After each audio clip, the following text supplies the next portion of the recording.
Selamat bertemu kembali saudara-saudariku semua yang dikasihi Tuhan. Apa kabar hari ini? Semoga Anda dalam keadaan baik-baik saja. Kemarunda membeli roti kukus. Semoga Anda diberkati Tuhan Yesus. Hari ini, hari Jumat 27 Mei 2016. Dari Injil Markus yang kita dengarkan hari ini, saya ingin menggarisbawahi dua hal. Memang ada dua pesan besar. Yang pertama, mewartakan tentang kekecewaan Yesus. Yesus ternyata memang pernah mengalami kekecewaan. Saat itu keluar dari Betania, Yesus perutnya kosong, mengalami kelaparan.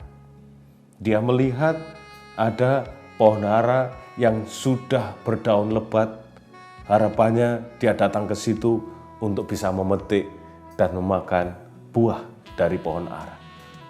Tapi apa yang terjadi ketika mendekat pohon ara itu tidak menghasilkan buah. Dan akhirnya Yesus mengutuk pohon ara ini. Pesan yang sangat jelas, saudara-saudari, sebagai pralambang, hidup kita itu dilambangkan seperti pohon tadi. Pada saatnya, kalau orang menanam pohon, mempunyai harapan untuk memetik buahnya.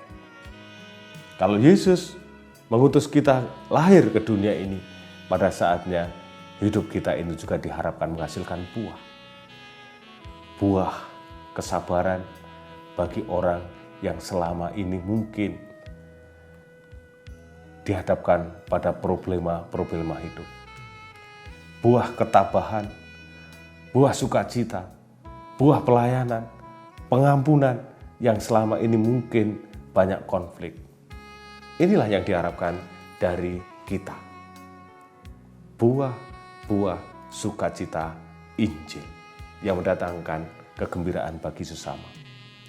Yang kedua, Yesus menyucikan bait Allah. Ketika Yesus melihat bahwa bait Allah tidak lagi digunakan untuk berdoa, malah digunakan untuk berjualan, Yesus akhirnya melaksanakan pengusiran pada orang-orang yang berjualan di bait Allah. Karena sebenarnya Yesus ingin mengembalikan tempatnya sebagai tempat untuk berdoa.